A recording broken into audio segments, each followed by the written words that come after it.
Magandang hapon! Kumusta po? Narito po ulit ang update natin para sa lagay ng ating panahon.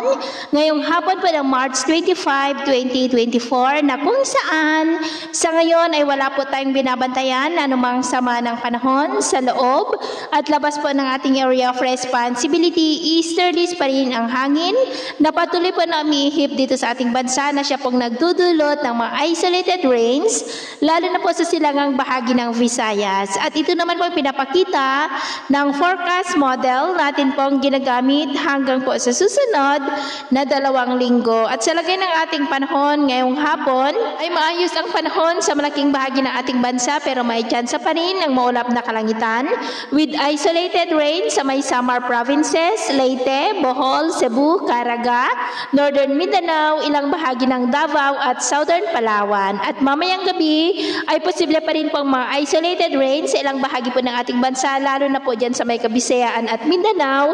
Kaya mag-ingat pa rin po tayo sa posibleng banta po ng mga pagbaha at pagguho ng lupa.